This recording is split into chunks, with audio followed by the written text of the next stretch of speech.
Hello, good evening. It's a beautiful Sunday evening, day number 17 in the month of August 2025. My name is Kennedy Mona, and welcome to Iron Port here on Metropolitan Television. Iron Port is proudly brought to you by the Ghana Revenue Authority, GWEL PLC, Serene Insurance, Ghana Link Network Services, Meridian Port Services, MPS, and indeed Phoenix Insurance. The show is proudly powered by the Ghana Ports and Harbours Authority, GPHA. And our media partner on this journey of a lifetime is the Business and Financial Times, the BNFT. Now, if you want to have a grasp of all that transpired in the show tonight, make a date and grab the Thursday edition of the BNFT, and you'll be able to read all that happened here on the show. Tonight, we are streaming live on our social media pages as usual. On Facebook, we are live at Ghana Ports and Harbours Authority. Ghana Ports and Harbours Authority. Still on Facebook, we are live at Port of Tema. And on YouTube, we are streaming live at Iron Port. And we shall be getting interactive with you also. And so all you have to do is sit back, relax, and grab your phones and send us your messages and comments ahead via our dedicated WhatsApp line, which is 0538-037353. 0538-037353. And when the time is ripe, and I pick signals from the production team, we shall activate the phone lines for you to call in and contribute to the discussion. My name is Kennedy Mona. We're going for a quick break. When we return, we'll continue with the show. Please stay with us.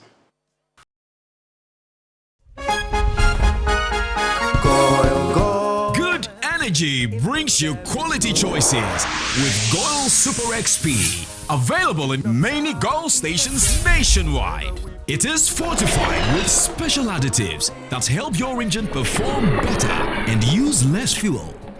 Branch into a Goil station today and energize your ride with Goil Super XP, compatible with most vehicles. Goil Super XP will feel ya, huh? Will be feel. Goil, good energy. Yeah. Electricity, then pay your taxes. Yeah. Our taxes, our future.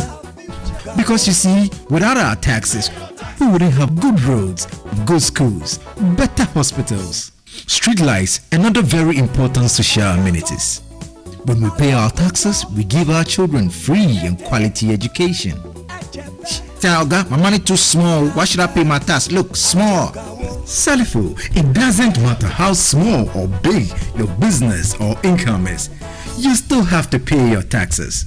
The little taxes from each and every one of us, when put together, could give your community clean water or that deprived school with tables and chairs. Please pay your taxes. It is your responsibility. It is your civic duty.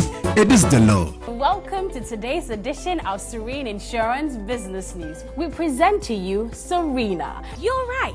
You can complete an entire insurance process for the purchase of any motor and other insurance products, from onboarding to issuing a motor insurance sticker and policy certificate, all on WhatsApp in less than 10 minutes. Serena is simple to use and it prioritizes user ease and flexibility. You can either use voice notes or text to effortlessly issue your instant policy, cross-platform renewals, claims, and also process your payments through mobile money, Visa, and MasterCard. To engage Serena, just search for Serena Insurance on all social media handles and scan the Serena barcode or save her number 0500 517 114 and start chatting her on WhatsApp immediately. There you have it. Serena is not just a tool, it's an innovation by Serene Insurance designed to redefine how motor and travel insurance are accessed and managed. Speed, convenience, and reliability.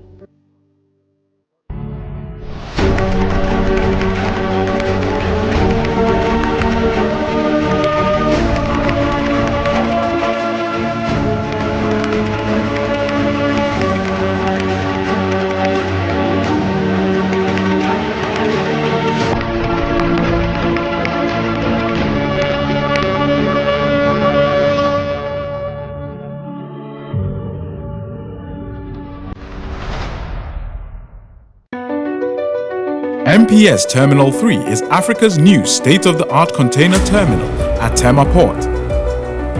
For manufacturers, agro-processors and traders, the new port means business can be done faster. This infrastructure boost will improve Ghana's port handling capacity, connect more trading routes, and oil the engine of growth for the economy, creating greater opportunities across all sectors as Africa's markets merge and become the largest trading bloc globally. MPS, we connect, you thrive.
All right, you're welcome back. It's now time for us to take a look at happenings in the port and shipping industry by way of local news. Enjoy.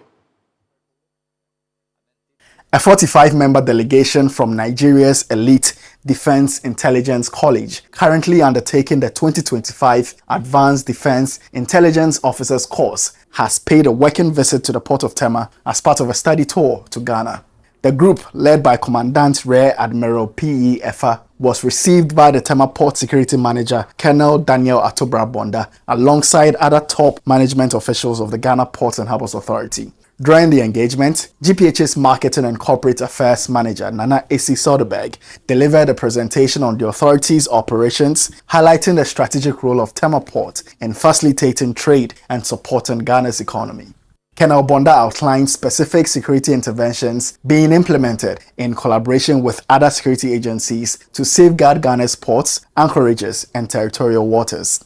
In Ghana, we rely on the International Ship and Port Facilities Security Code. We are an ISPS port compliant. And that gives us the opportunity to have the Port Facilities Security Committee, which has members of all these agencies collaborating at one point or the other. There are also subcommittees like the Port Control Unit, which is headed by the Narcotics Control Commission for specific things. We share information and we share intelligence through this organization. And it is very good that states and governments develop that interagency protocol for sharing information.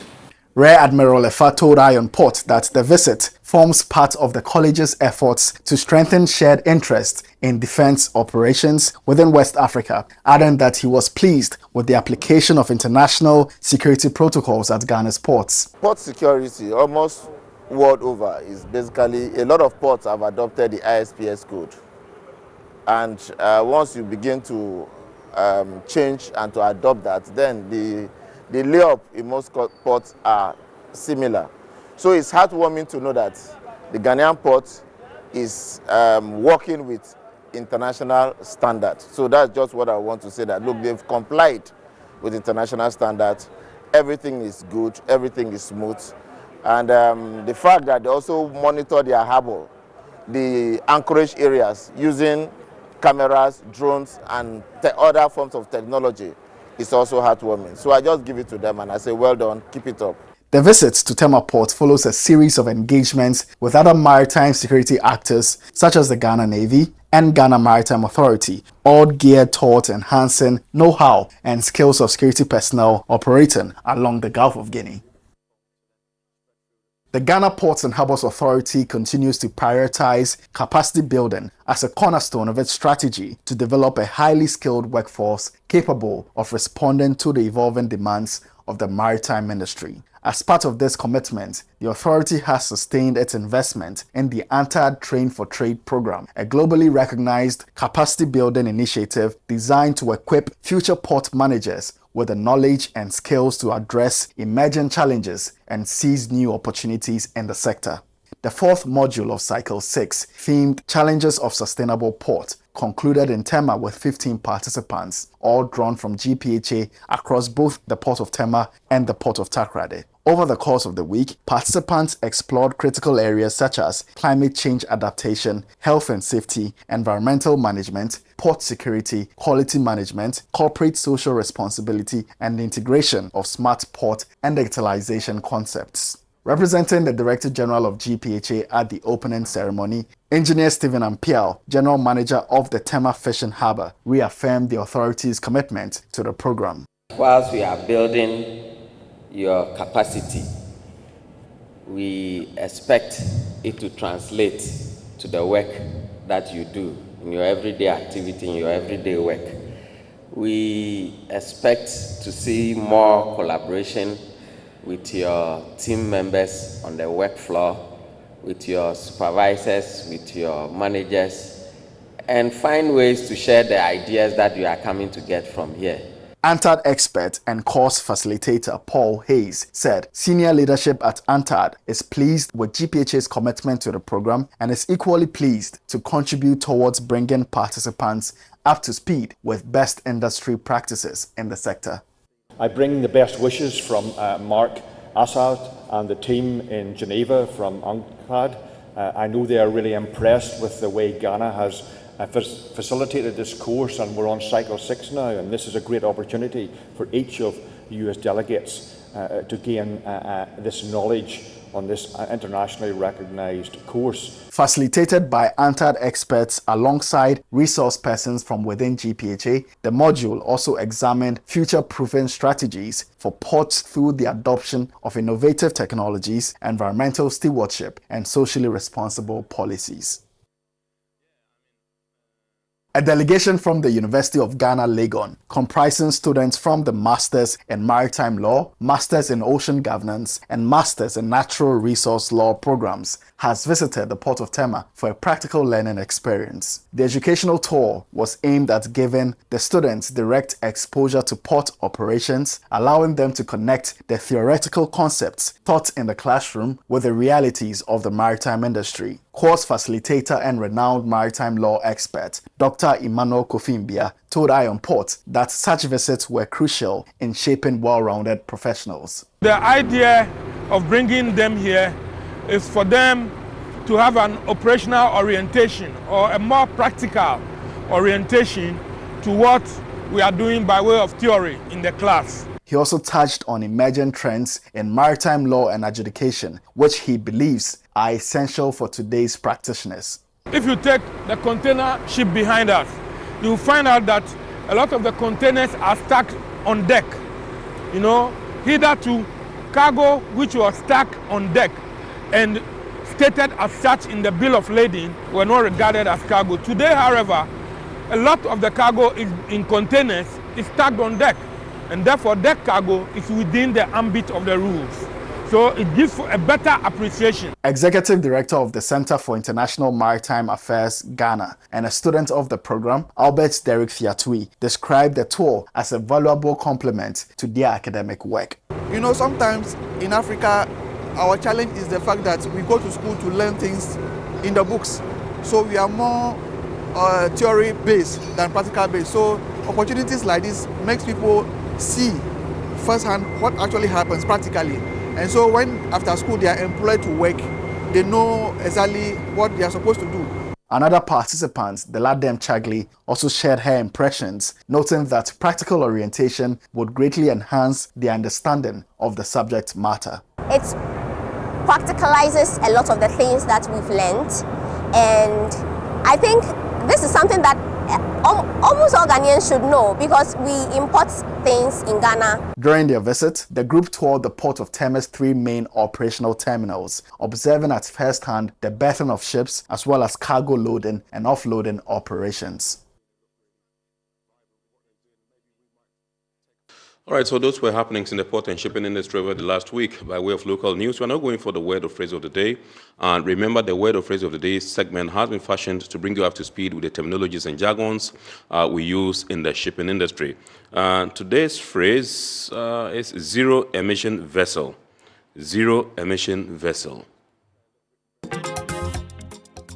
A zero-emission vessel, or ZEV, is a ship whose operational emissions of greenhouse gases are zero or negligible. Such vessels may still generate other pollutants like nitrogen dioxide, but they must meet relevant air emissions regulations. The term emphasizes the elimination of engine-related carbon dioxide emissions during operation, although emissions along the fuel supply chain may remain non-zero.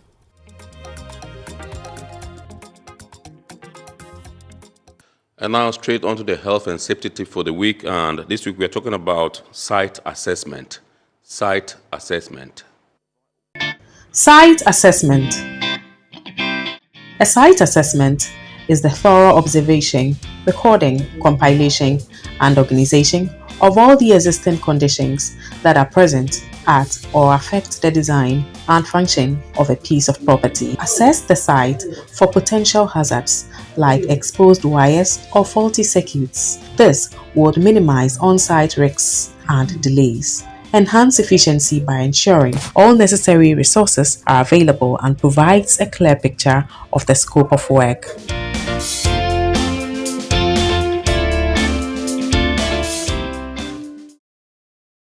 All right, so we are zooming into our discussion proper tonight, and tonight we are having a part 2 of what we discussed last week. That's the extension of Ghana's Inshore exclusive zone, IEZ, and the implications for industrial fisheries in Ghana. And last week, if you recall, we brought in Mr. Ristani Amar-Matthew, who is the Vice President of the National Fisheries Association of Ghana. And we also brought in one other resource person who also came in from the Blue Economy and Governance Consult. And they talked to us about, what their feelings were with respect to what, the industry is to suffer if this particular bill is signed and goes or passes into law.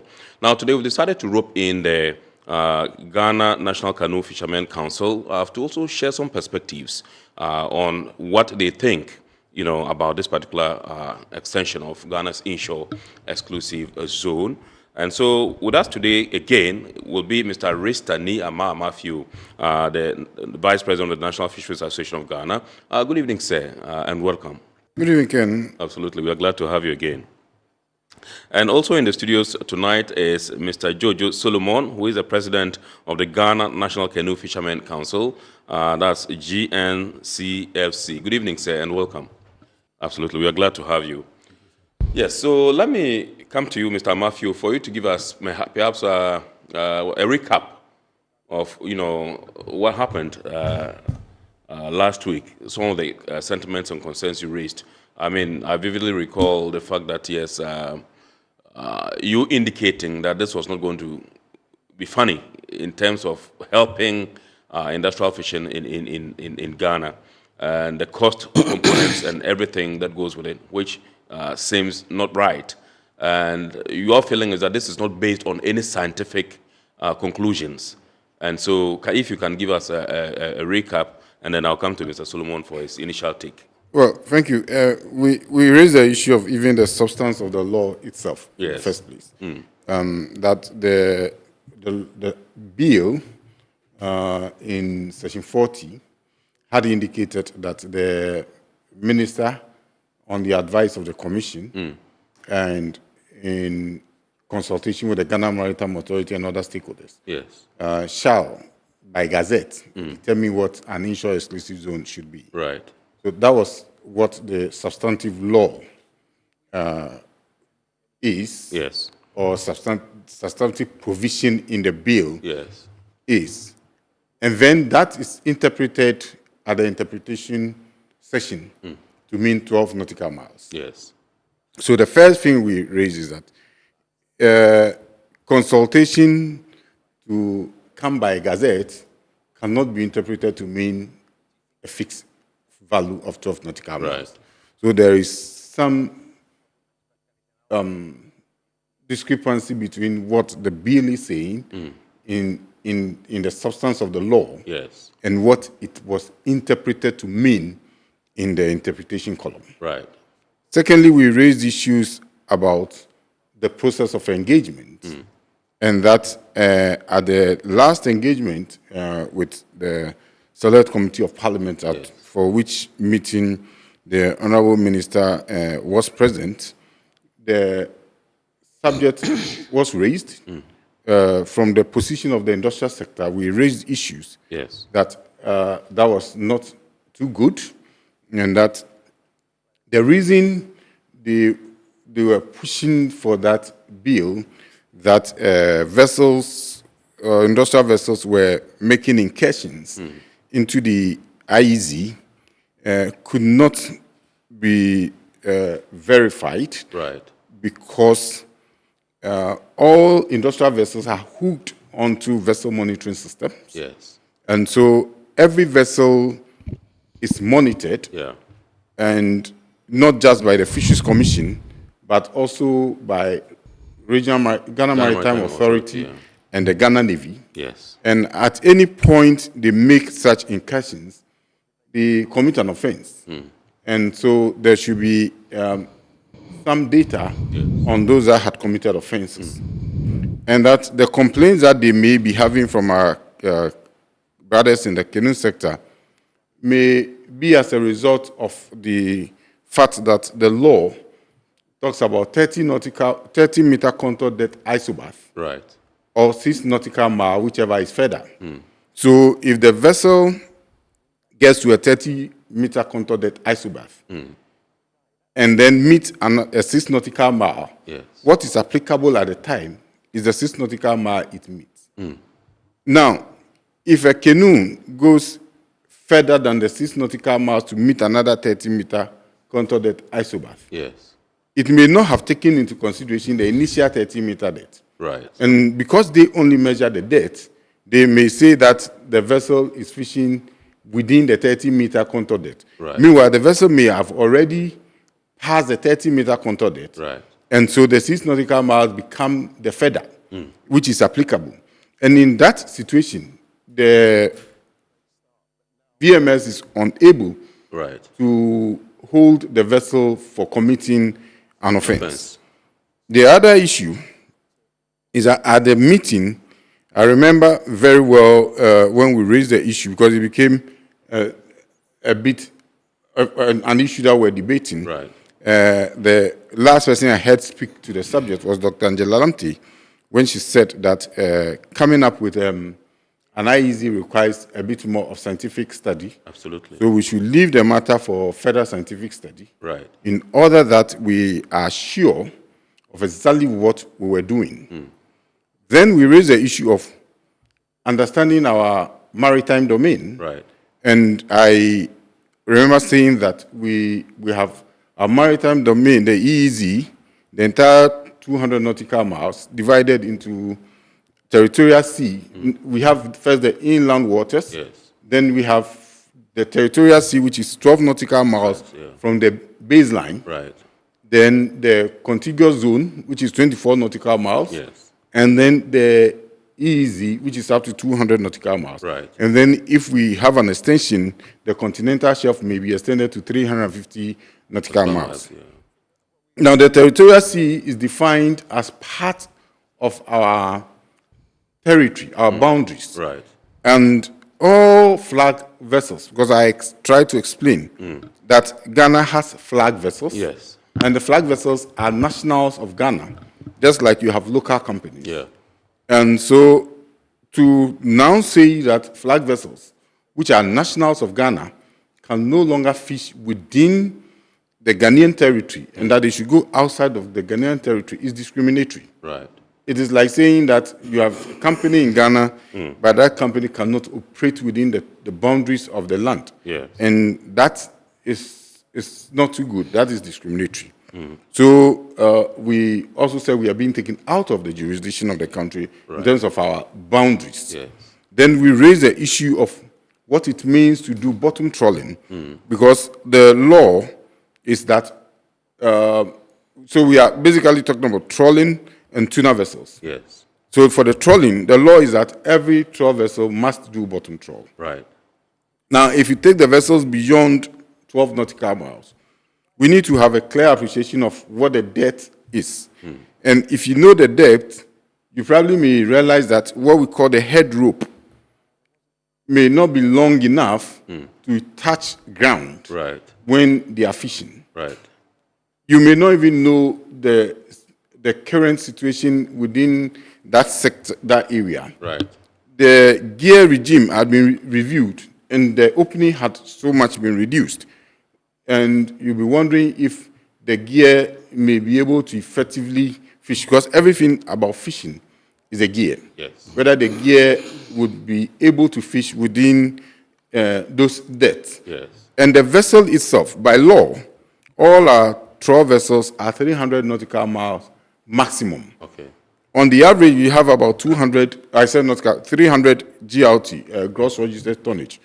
On the average, you have about 220 GLT vessels. They are small and light. They are single hull light plate vessels. They are not double hull vessels. They are not heavy plate vessels. They are light plate vessels. If you take them beyond a certain area, you may not know what may happen. So you may put the lives of our crew at risk. Then you are taking them out of your internal jurisdiction. We have issues with armed bandits at sea. The very recent one, which is less than 4 weeks ago, you mentioned, happened in Apam. It was not on high seas. It was just Apam, off Apam. And they kidnapped 3 people and took them to Nigeria. It took us a lot of effort to bring them back. So That's after paying some ransom. Yeah, definitely. I actually did a negotiation. I know what I'm talking about. So you. How much did you pay? That is not for public consumption. But you do a lot of. You expose the fishers to some of these dangers. And we do not intend to put our own people at risk just because we want to satisfy some conditions. And because of some of these and more. And we have looked at the IEZ across African countries. And majority of them are doing 6 nautical miles. Some are doing as low as 3 nautical miles. A few are doing 12 nautical miles. But what we established was that those who are doing 12 nautical miles, like Angola, like Mauritanian, basically do not have flag vessels. And they license foreign vessels to do pelagic trawl, not demersal trawl. So the trawling is more of mid-water to surface water fishing. Not deep, and these are foreign vessels that are generally very, very large vessels. You know, we have some vessels that are about 3,000 GLT, and these are factory vessels. And so they could go into high seas and go beyond the 200 nautical miles. So basically, by way of introduction, these were some of the issues we raised. Okay, all right. So let me come to Mr. Jojo Solomon and find out from you. I'm sure you are aware of the current extension of the Inshore exclusive zone, and that's from 6 nautical miles to 12 nautical miles. And so what does that portend, so to speak, for your association, the canoe fishermen? Thank you, sir. I would like to ask your permission or indulge you, and then extend our condolences to the President of the Republic, his Vice, our Honorable Fisheries Minister, and the entire government machinery for what has befallen the country. 8 heroes, sad. Again, I also want to extend the same condolences to the families of the 16 children who, indeed, are the future leaders of the country. That's true. It's a big loss. And then one of our kingpins in the industry by name Dr. Ufurenin, or popularly known as Nana Oyeman, whose interment will take place at Lashibi on the 26th of September. Yes, we mourn all of them. May their souls find rest in the bosom of the Lord. Amen. Thank you. Now, I want us to set some records straight. Especially to do with the discussion on the table. Yes. I am the president of the National Fisheries Association. Yes. He's my vice. Right. So I would want us to set those designations aside. Okay. Now I'm sitting here as the president or the National Chief Fisherman. Yes. So maybe he will have to also come out with the designation for which reason he's here. Absolutely. Because what we are doing now is not the position of NAFAC. Right. So I don't want us to use NAFAC Right. as the basis for discussion. Right. Yes, you asked a question that the extension, Yes. what does it bring on board for us? Yes. You see, we have a story to be told. Yes. There's a history behind all these things. The issue of the extension is a discussion that's been going on for over 10 years. Yes. Thank God today it has seen the light of day. Why am I saying that we have a history? Incursions. In fact, in Richter's presentation, he said there's some kind of hypothesis here that, they may say, we may say, the artisanal fishers may say, it's not that we may say. As the former chief fisherman of Elmina, I have presided over a lot of incursion cases where reparations are paid, where damages are paid. Yes. It's not as if we are making up stories. Yes. They indeed are real. They come into the 30-meter inshore exclusive zone. So if you go to any fishing community in Ghana today, if you ask any artisanal fisher about these industrial trawlers, what they will tell you simply put is that they should leave our waters.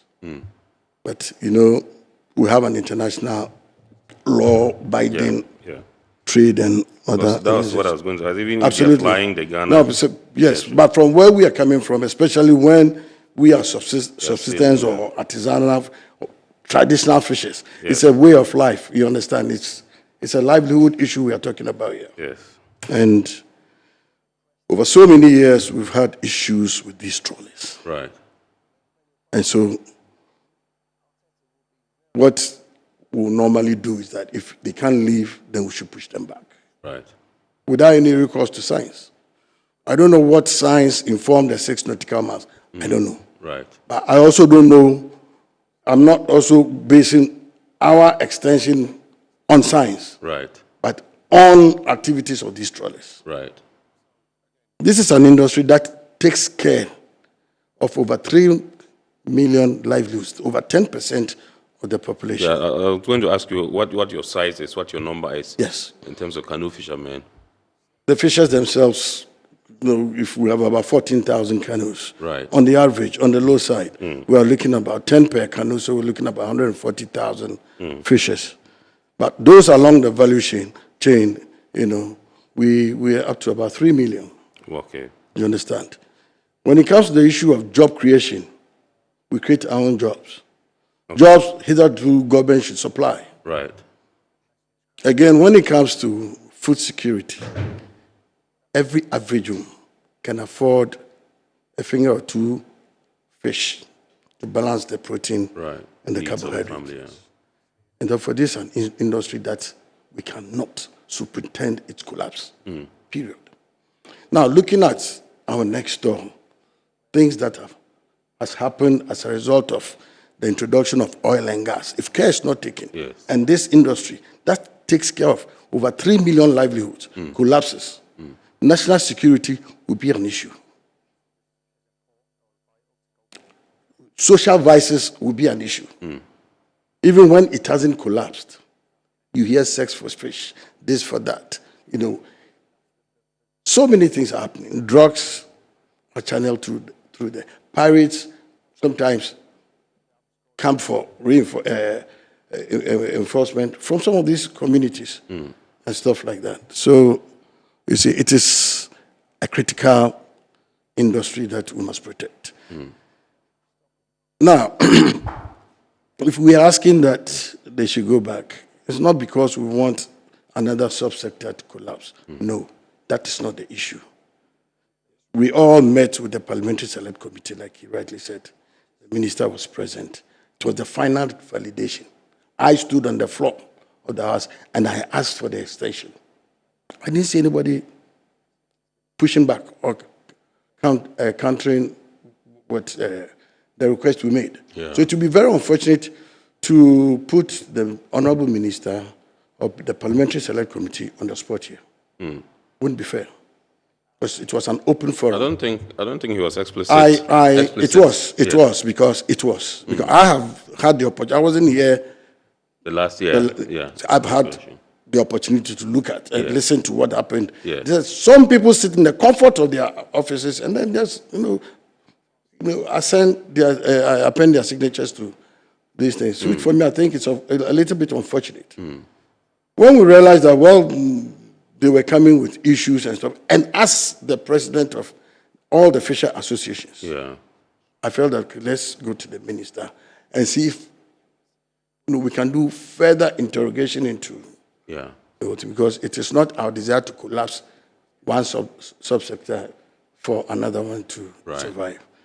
So it is in the process. The minister gave us a fair hearing that they will take it up. Right. And so for me, I think even discussing this here is a little bit, of a breach. But since I've been invited here, I will definitely come.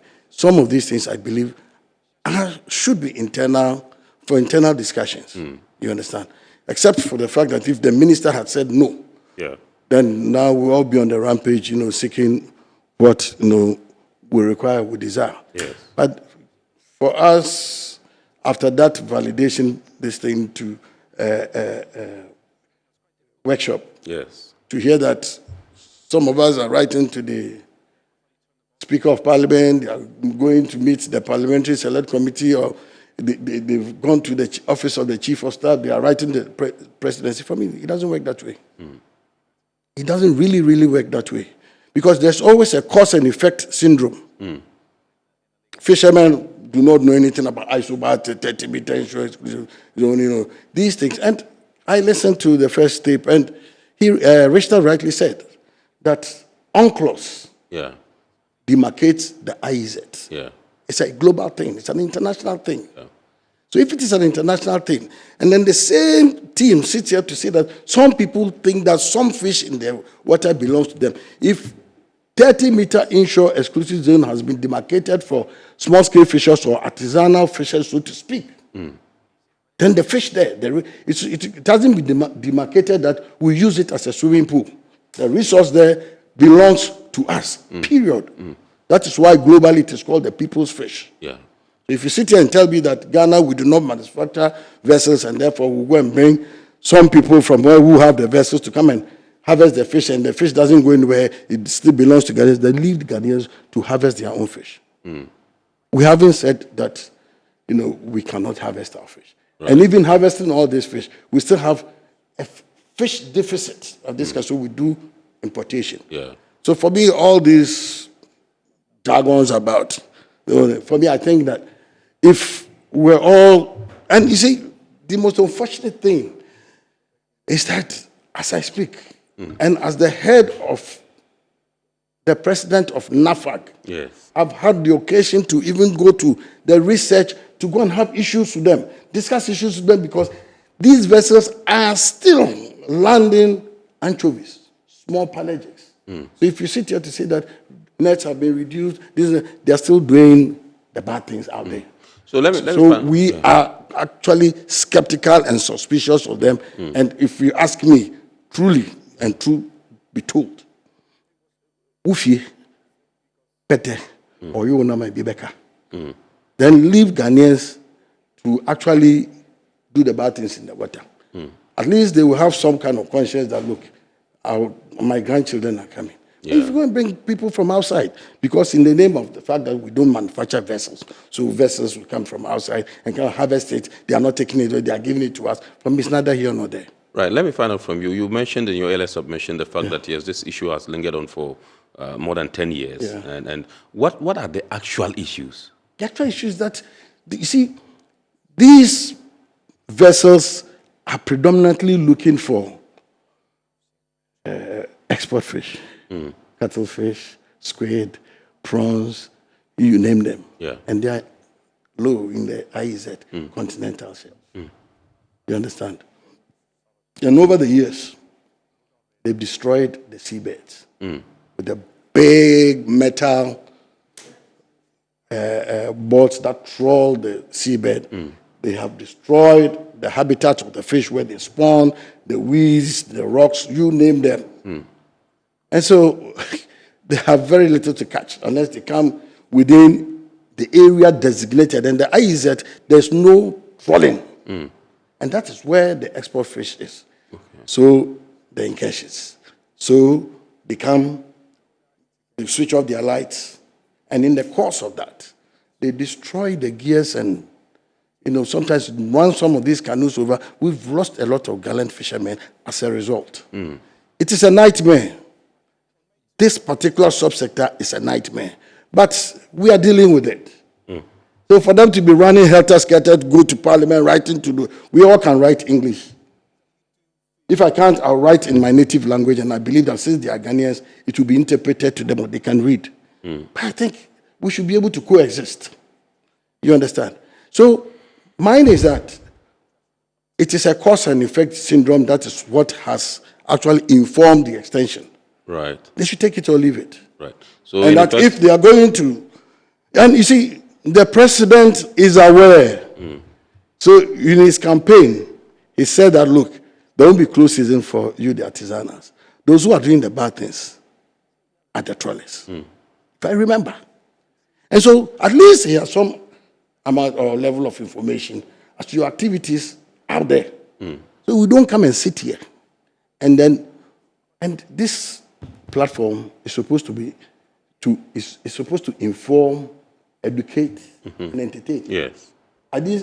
From what I observed from the first interaction with you, I didn't see any information. I didn't see any education. All I saw was entertainment.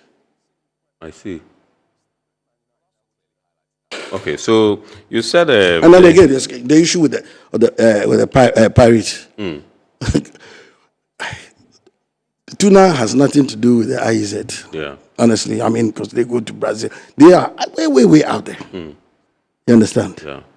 Where these vessels, APAM is within the jurisdiction.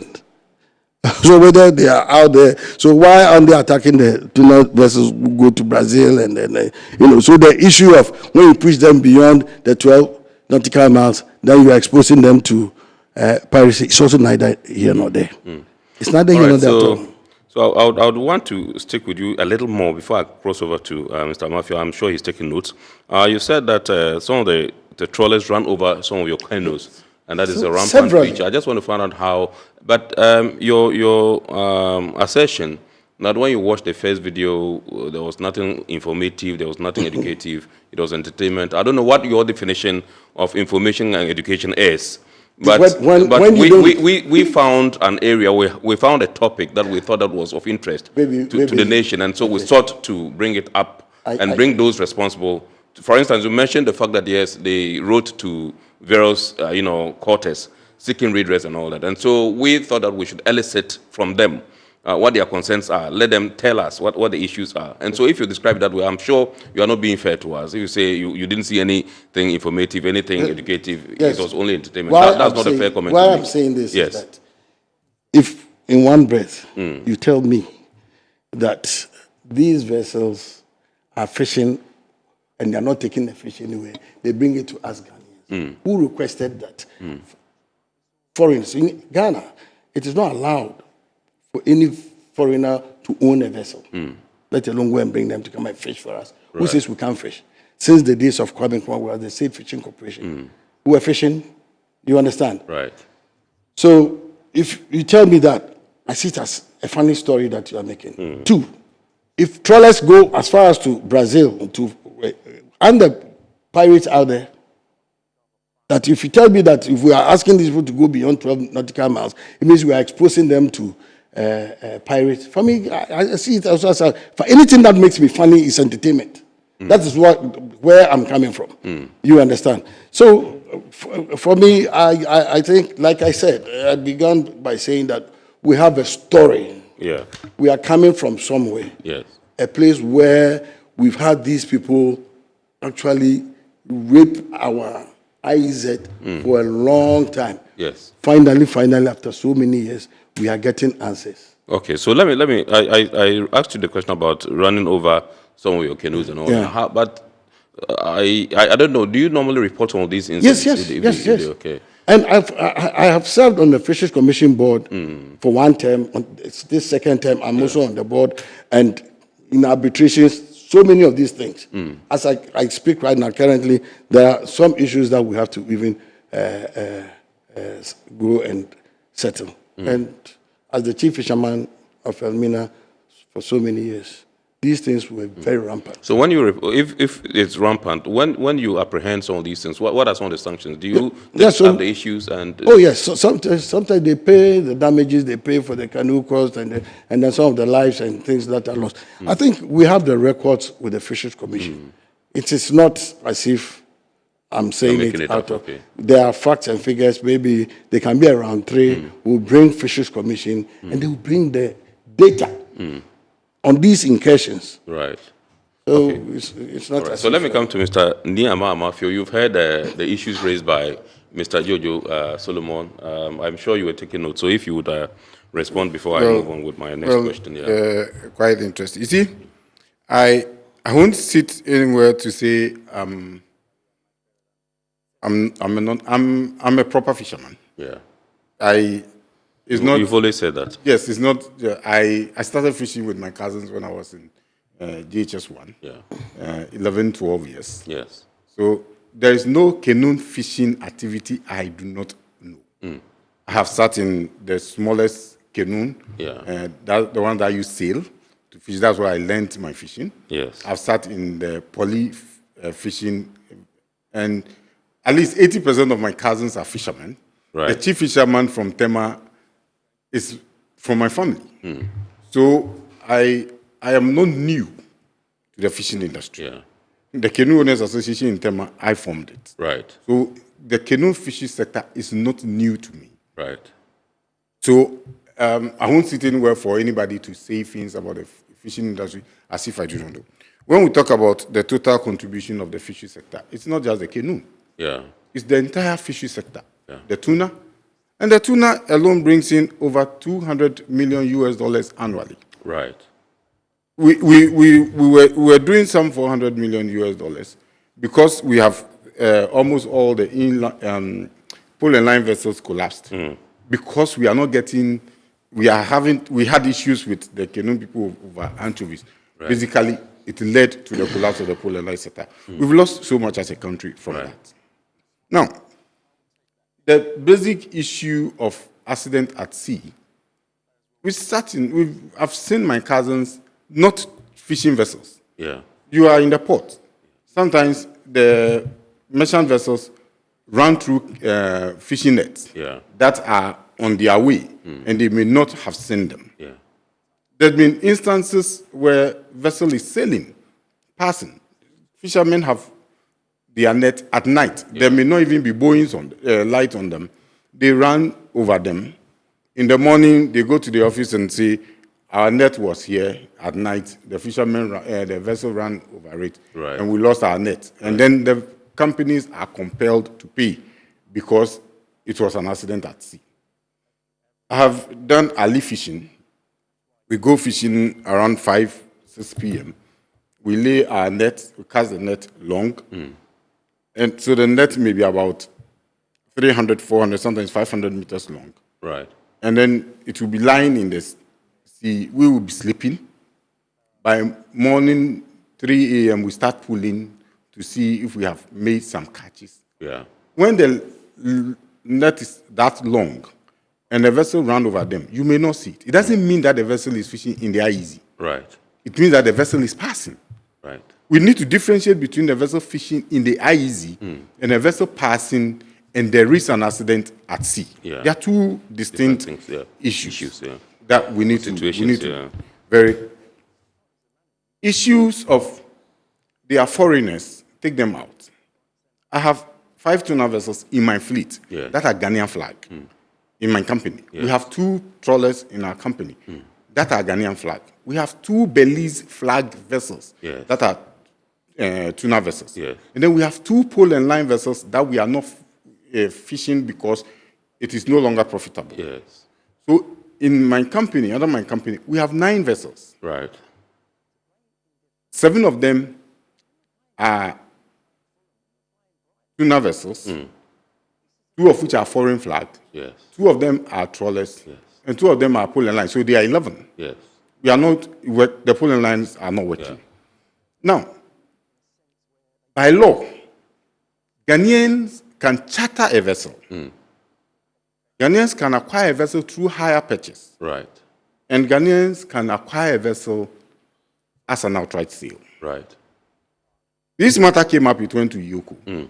Now, if the vessel is acquired through a hire purchase, Ghanaians own it. Yes.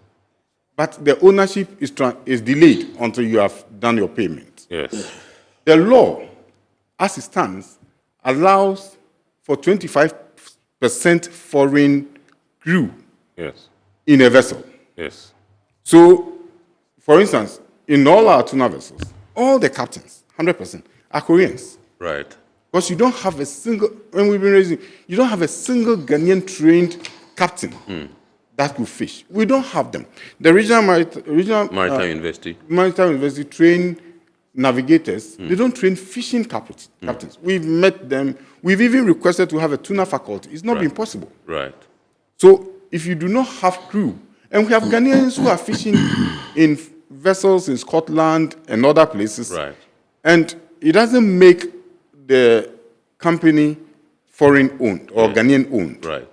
The companies are Ghanaian owned or they are joint venture arrangement as per law. Yeah. And these are clear legal provisions. Absolutely. Now, so when you find a Ghanaian flag vessel and you say they are foreigners, they should leave the country, it's a bit worrying. When it comes to issues of illegality, the trawlers are some of the most regulated, the industry, some of the most regulated sectors. Ghana is one country that basically overly regulates our fishing industry. Right. Look, for an offense within the trawl sector, the fine is $1 million. If a vessel incurs into the IEZ, the fine is $1 million. Right. And I'm sure the ministry will be too happy to be imposing $1 million fines on vessels that incurs into the IEZ to fish. So if they are not imposing the fines, means that vessels are not infringing. We used to have 107 trawlers. And then, like I said, 37 tuna vessels. Yes. Now we have actively... That's for the trawl sector? No, the industrial sector. Industrial sector, yes. Actively, we have 19 tuna vessels. Okay. Of the 37. And then we have 45 trawlers working. If they are distributed along the shorelines of Ghana, I'm not sure they may even be able to do much. We have over 13,000 canoes. I do not want to use the occasion to discuss who is doing illegalities. This is not the occasion. The occasion is to look at whether or not the decision falls within the principle of getting everybody to have a fair share of the national resources. 6 nautical miles, which is what is happening globally, is about 11 kilometers. 11 kilometers from the baseline is quite a distance. If you do 22 nautical miles, 12 nautical miles, 12 nautical miles, it is 22 kilometers from the baseline. That is very far. I pick my vessel, and all I do is to swim, and most of the trawlers trawl and then the tuna vessels go towards the east. Is to steam to wherever I'm going, and then go further 22 kilometers. The quantum of fuel I will consume, and then we raise issues of, if it's trawlers, the law says do bottom trawl, the size of the vessel and all of that. These are issues that we are raising, that you cannot just do these things without any scientific backing. There's a reason you are doing 6 nautical miles. And the 6 nautical miles is not exclusive to industrial trawl. The law says that nobody, so even if you have a canoe and you want to trawl in the 6 nautical miles, it's not allowed. It's not just trawlers. Industrial vessels are not allowed to fish at all in the 6 nautical miles or 30-meter contour depth, as may be the case. But then, when it comes to trawling, nobody's allowed to trawl in the 6 nautical miles. There's also that misconception about how a trawl gear looks like. A trawl gear has a head rope. It has 2 trawl doors, what we call altar doors. The altar doors are not flat. They are not heavy. If you come to the port, you are in the port, so you know. The altar doors are straight metal boards that with thickness of less than 4 inches. That stands upright. And the truth is that the altar doors do not even sit in the bottom of the sea. If you've done trawl, you were in US with me, so you saw how you saw the altar doors. Absolutely, yeah. So they could not get into the bottom of the sea and break rocks like people. Then you have the sweep of the net. You saw the sweep. It has balls that is made of either ties or something that roll. They are rollers. And they are rollers because they have to roll over the rocks. Because if the net gets entangled in the net, it will get torn. Yeah, that's true. So you have rollers that will have to roll. So when people say, and they've used their trawl to break all the rocks, I ask myself, do you really understand what it means to how the trawl gear is designed? If you have an appreciation of how the trawl gear is designed and how it works, and then at the end of the gear, there's a cordant, which is like a sack where the fish gets into.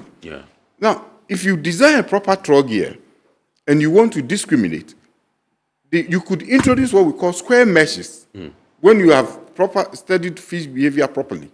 And the square meshes will not close under tension. So if you have smaller fish, they will move out. The perception that when you are giving license to do bottom trawl, you cannot at any time get demersal, a pelagic, it's also not very true. If the demersals are always at the surface of the sea, then all year round, people will not use light to pull them up. But there are times when the demersal, the pelagic, are either in the middle or at the bottom of the sea because they feed on plankton. It is when the season is up, when there's upwelling, that they follow food up and come up to eat.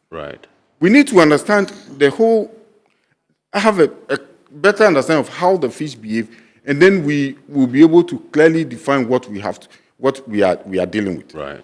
So it is also not the case that there are instances where people have infringed on the law. The ministry had, for instance, withheld licenses of 4 vessels for infringing on the laws. So it means that there is a law that works, both against the tuna and against the trawl vessels. And when they infringe the law, the ministry or the Fisheries Commission cracks the whip on them. So, you see, it shouldn't look like it is an open thing and they are the people who are doing the criminal things. There are 13,000 canoes. Because I've done canoe fishing, and I know we have hook and line, which is fairly neat. We have Ali.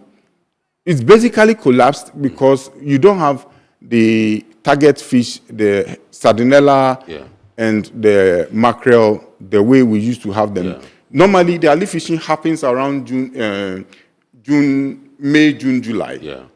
And then it ushers in the upwelling season. It's no longer happening the way it used to happen. Then you have the wacha, which generally happens around the minor upwelling, January, February, March, thereabout. And then when you have in the upwelling, you target the sardinella and then the other fish. And then from September, what we normally do will be to target the anchovies, which comes around September, because they come closer to shore. And so around September, what fishermen normally target are the anchovies, the Keta schoolboy. So the fishing sector itself is structured, and the artisanal sector is structured along that line. So if we are having challenges with the sector, we need to start looking at what is the problem with our industry. And that's what some of us keep talking about, that where is the problem? We are having a lot of environmental challenges. We're destroying a lot of fishery habitats. It's also not true that the trawlers are targeting just what do you call them? Just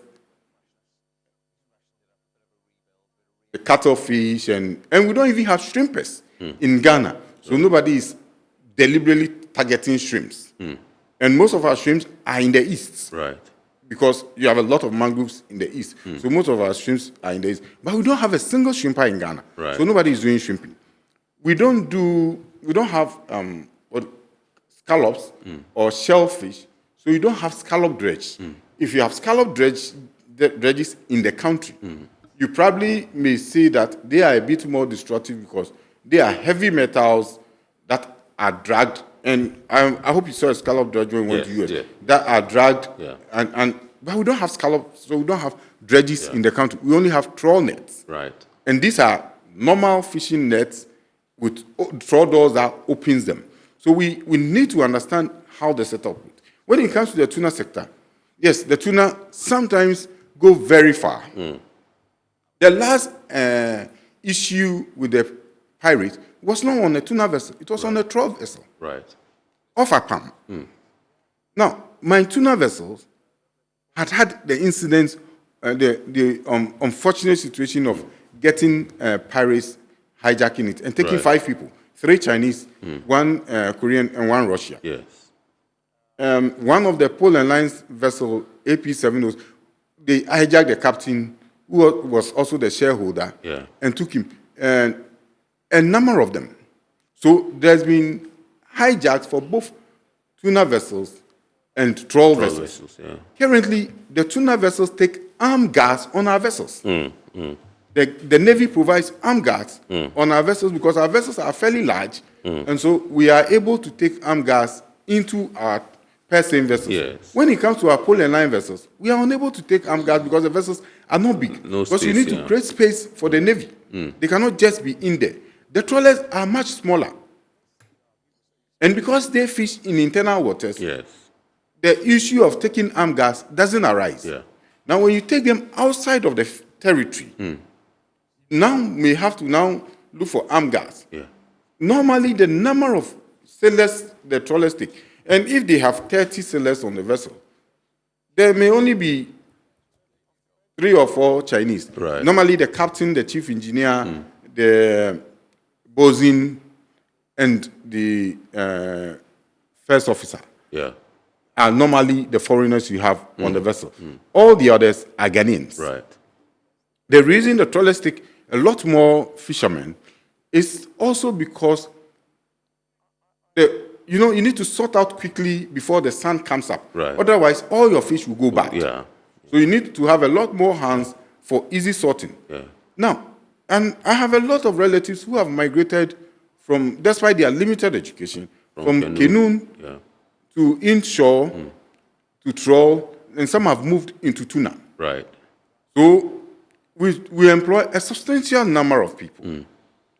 The trawl fish is all over. The tuna fish is all over the country. So it's also not the case that we are, and you say, we are not provide. We can fish for the vessels. The companies belong to Ghanaians. Otherwise, there won't be National Fishing Association of Ghana. The leadership are not foreigners. The people who represent Gita and tuna, like us, are not foreigners. And we represent our interests in our various companies. We don't represent anybody's interest. I am a shareholder in my company. I'm a director in my company. I don't represent foreign interests. I represent my interest because it is our resources that the law says for tuna, because it is a straddling stock and it's a shared stock, you need to have at least 50% Ghanaian shareholdership. For trawl, the law says have 100% Ghanaian ownership, and it's not just ownership, it's beneficial ownership. And we need to differentiate between beneficial ownership and ordinary ownership. The beneficial owner is the person who gets the benefit of the activity. Right. And if the law says that you can do bareboat charter, bareboat charter simply means that I come to you, you have a boat, and I say, look, can you give me your boat? I will put crew in it, and every month I'll pay you so much. So it doesn't matter the nationality of the vessel. You could do a bareboat charter. The law allows for hire purchase. I come and I say, can you give me your vessel? I'll work with it. I'll pay you over time. And you say, okay, if I'm giving you my vessel and you pay over time, I have to be in there to know exactly what you are doing. Yes. So that I will take my rent until you finish paying. Yes. Meanwhile, when I bring the fish, I'll give you the fish to sell. But we have to deal with the cost for which we are able to go fishing. Because you see, the moment you put your vessel on the sea, the cost of running the vessel, you have started running costs. You buy fuel, you buy food, you do so many things before, so you are already running costs. It's not an activity that you finish and you say, I'm done, and so I'm now coming to pay. You start with the cost. So you must land some quantity of fish in order to, so when you can say, let's take out our costs for fishing, then sell for profit. That becomes your benefit. Meanwhile, we need to take our rent. Absolutely. And that is the arrangement in place. So there's so much misinformation out there. And it makes it look like it's only in Ghana that we do trawling. Right. Okay, so let me, I've been told that our time for break is even past. So this is our report here on Metro TV, and tonight we're taking a look at part 2 of the extension of Ghana's inshore exclusive zone, and that's from 6 nautical miles to 12 nautical miles, and the implications for industrial fisheries in Ghana. Let's go for this break. When we return, we'll continue the discussion. Please stay with us.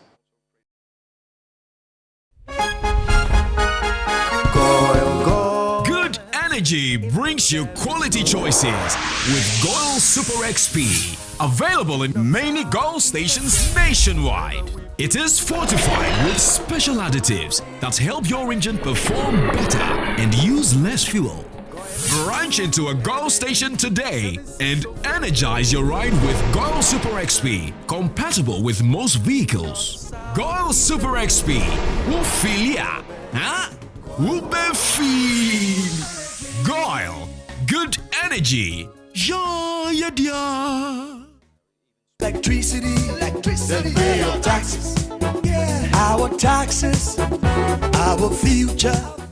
Because you see, without our taxes, we wouldn't have good roads, good schools, better hospitals, street lights, and other very important social amenities. When we pay our taxes, we give our children free and quality education. Tell God, my money too small. Why should I pay my tax? Look, small. Salifo, it doesn't matter how small or big your business or income is, you still have to pay your taxes. The little taxes from each and every one of us, when put together, could give your community clean water, or that deprived school with tables and chairs. Please pay your taxes. It is your responsibility. It is your civic duty. It is the law. Welcome to today's edition of Serene Insurance Business News. We present to you Serena. You're right. You can complete an entire insurance process for the purchase of any motor and other insurance products, from onboarding to issuing a motor insurance sticker and policy certificate, all on WhatsApp in less than 10 minutes. Serena is simple to use and it prioritizes user ease and flexibility. You can either use voice notes or text to effortlessly issue your instant policy, cross-platform renewals, claims, and also process your payments through mobile money, Visa, and MasterCard. To engage Serena, just search for Serena Insurance on all social media handles and scan the Serena barcode or save her number 0500 517 114 and start chatting her on WhatsApp immediately. There you have it. Serena is not just a tool, it's an innovation by Serene Insurance designed to redefine how motor and travel insurance are accessed and managed. Speed, convenience, and reliability.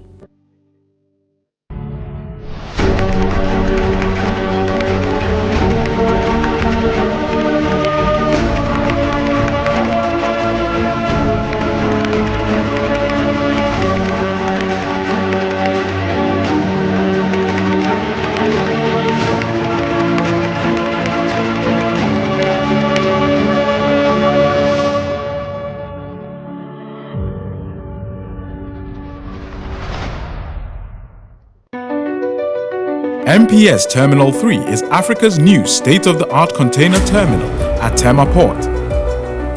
For manufacturers, agro-processors and traders, the new port means business can be done faster. This infrastructure boost will improve Ghana's port handling capacity, connect more trading routes, and oil the engine of growth for the economy, creating greater opportunities across all sectors as Africa's markets merge and become the largest trading bloc globally. MPS, we connect, you thrive.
All right, so welcome back.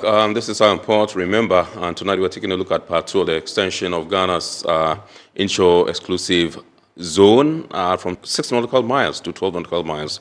And we're taking perspectives from Mr. Richard Niama Matthew, who is the Vice President of the National Fisheries Association of Ghana, NAFAG. He also wears other caps, and indeed Mr. Jojo Solomon. Indeed, he is the President of NAFAG, but he's also the President of the Ghana National Canoe Fishermen Council, GNCFC. Let me come to you, Mr. Solomon. I've also been told that we can activate the phone lines for callers to call in. And so the number to dial is right on your screen, 0245834980, 0245834980. You can call in and contribute to the discussion. Let me find out from you if the role that artisanal fishermen play in terms of sustainability and all that, because there are some people who also criticize you that you also contribute to overfishing. How would you respond to that? Thank you, sir. Like I said, the artisanal sector is a traditional sector, a small scale sector, a subsistence. So those along the coast have their mainstay as fishing. Right. So the size would depend on the size of the population. So I don't think that. And again, if we cannot be faulted because the system, we have regulators, like you said, the system has allowed, as until recently when we put a cap, a moratorium, has allowed, anybody who indeed finds it fit or can go out there, get your canoe, and then you are fishing. So I don't think we as fishers can be faulted, because that's all we know. It's like you go to Sunyani, all they know is cocoa. So come here, it's fishing, and therefore, depending on the size and the population explosion will determine how many people are into fishing. So but I'm surprised to hear that these vessels do not tamper with our marine ecosystem. You understand? Right. They do not tamper with our coral reefs. They have not destroyed anything on the seabed. I am entirely surprised. Now, I also want to place it on record that fishers do not have anything to do with tuna vessels. Okay. All the accusing fingers are pointing to the trawlers. All right. Because of the incursions. Accusing fingers are pointed to trawlers. Industrial I'll come back and you continue. Okay, sir. Okay. But let's go to Tema and welcome Nana Kwame. Good evening, sir. Good evening. Awesome. Please shoot. Yeah, I want to say a very good evening to Nana Jojo Solomon. Yes. For his good work and all that he has done for the country and the fishing industry. Right. And God bless him. And we need more men like him to help with our fishing industry to fix the problem that we have in our fishing industry. I'm grateful to God for his life and family. Right. Thank you very much indeed. Thank you. Yes, so you can... Yeah, so like we say, now we are hearing about... You said accusing fingers are pointing to the trawlers. Industrial trawlers, because of the incursions. I'm surprised they're saying that. And then, you have evidence. And like he said, he pointed earlier that we have the Ghana Navy, we have the Ghana Maritime Authority, we have the Fisheries Commission, absolutely. all monitoring activities there. And the reports are there. We have the data. When you are caught, you are fined from $1 million. Absolutely. And I have sat on arbitration committees. Yes. We find them, they've paid dumping of the people's fish. And also, I mean, the data is there. Right. I would not want to even belabor that point. Right. We can always invite the Fisheries Research and the Monitoring Control and Surveillance Unit. They'll bring the data. Right. Now, about the high pitches thing. Yes. It's a hoax. How many Ghanaians have benefited from the high pitches that we say that this trawler now belongs to Mr. Asante. This trawler belongs to Mr. Ama. Yes. You understand?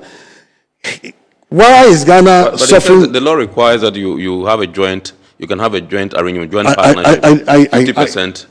I don't know about that. But yes. What I'm saying is that we have issues with beneficial ownership, the real owners. Right. We have people fronting. You all manner of... Are these issues that you have concrete evidence to? Concrete. Very concrete evidence. I mean, like I said, at least I've been privy to, arbitrations, and therefore some of these things we have sat on and on and on and on. Anyway, that is even not for me. We can call the statutory bodies to come and speak to the issues. Right. So are you saying that it's not possible that if I have money, for instance, the bareboat thing that he said, if I have money sitting somewhere and I want to venture into this industry, I'll go to the regulators, I take the necessary permits and licenses. Why would they give it to you? I go to charter a vessel, bareboat, recruit the crew myself and put them to work. Is that not something that I can do? Why, if the law permits it, why wouldn't they allow it? Yeah. But how many of them are into it? My mind is that, you point fingers to those who have benefited as a result. You understand? Now, if you look at Ghana having had the yellow card for how many years? And let us look at what informed the European Union to slap Ghana with the yellow card. Okay, well, I'll come back to you. Yes, let's go on to the lines and welcome Nia Dote. Good evening, sir. Good evening, sir. Good evening. Awesome. Please go ahead. Okay, so thank you for the opportunity. My name is Nia Dote, itself. Right. I'm calling from Takoradi. I'm the chief fisherman for Takoradi. Okay. Good evening to Nanajojo and Mr. Niyama. Yes. Yes, so I have listened to the conversation and I want to contribute. What I want to say is that I'm really shocked about the issues Mr. Ama is discussing on television tonight. Because I feel like they want to go behind the minister to behave as if they were left out in the meeting. But I quite remember I was in the meeting with Mr. Niyama when the review of the bill was brought to Alisa Hotel.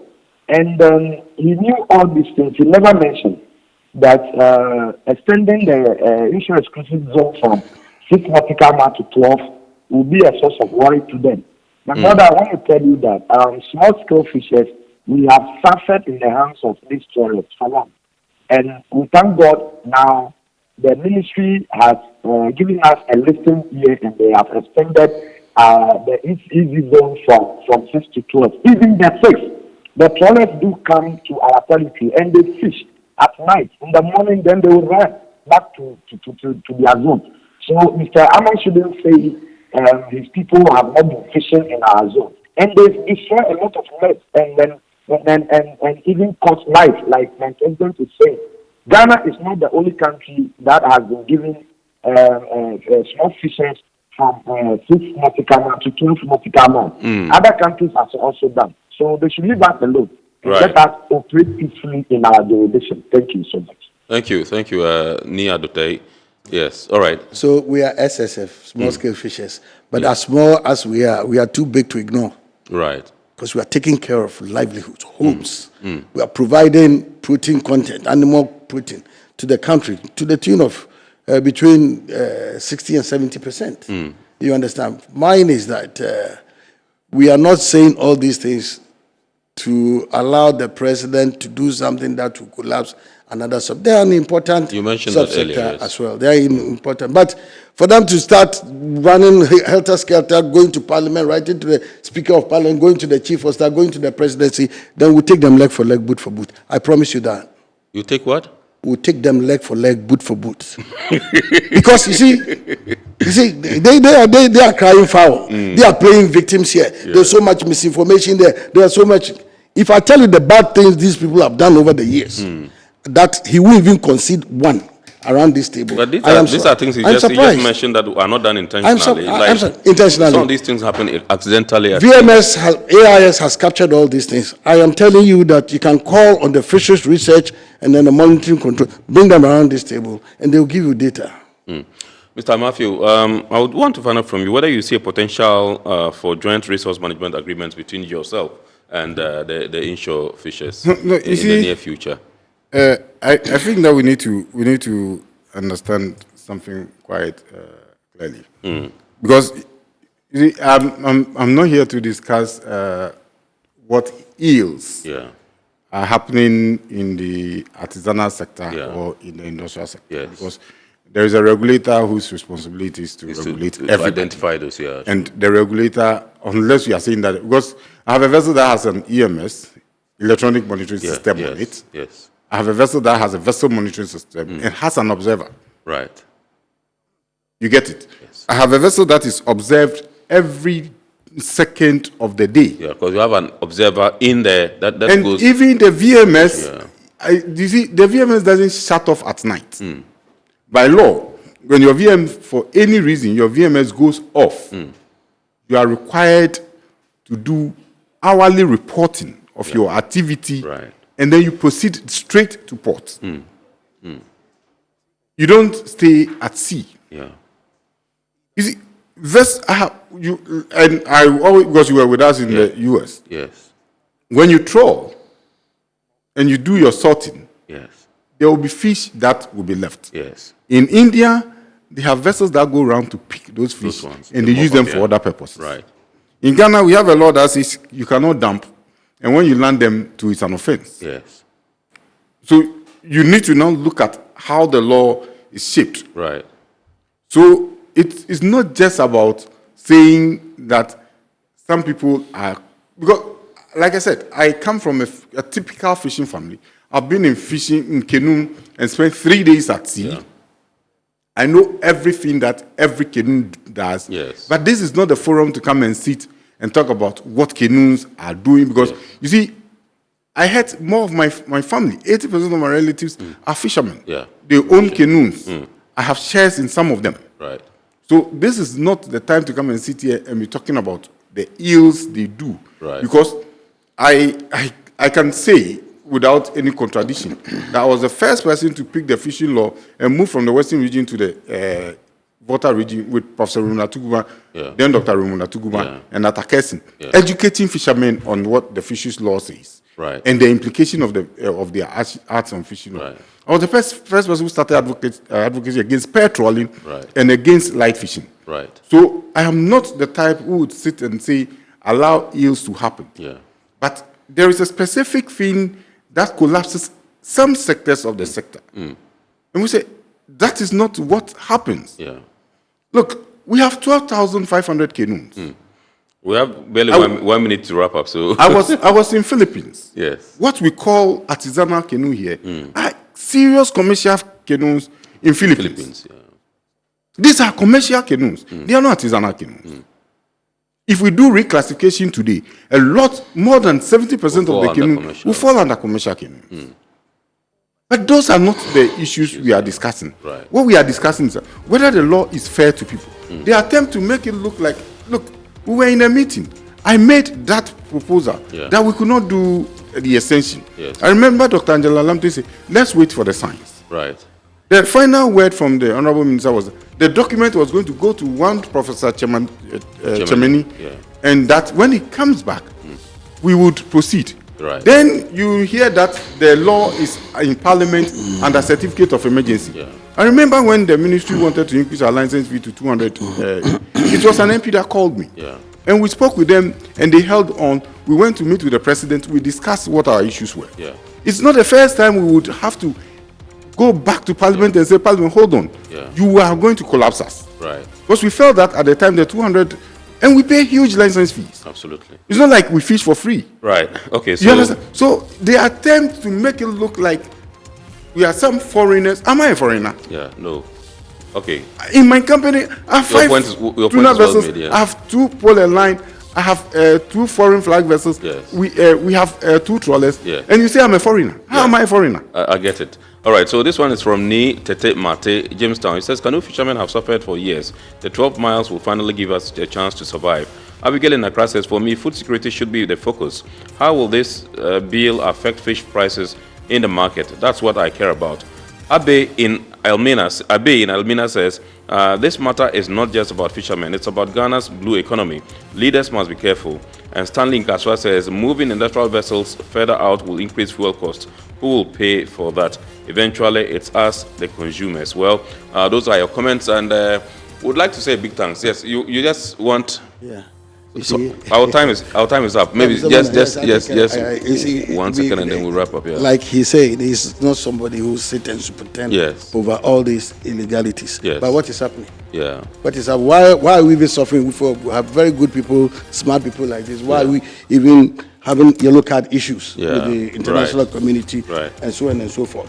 What we are saying is that, like he said, some matters shouldn't, like I said in the beginning, we shouldn't even discuss some matters here. Right. These things are matters behind the scenes. We've gone to see the minister. The minister is making frantic efforts for us to meet and look at it, let the scientists and researchers come into it. And then you come here. Who dragged me here? I didn't come here. Yes. We invited Thank you. Why did you come here? Because he had been here first. You understand?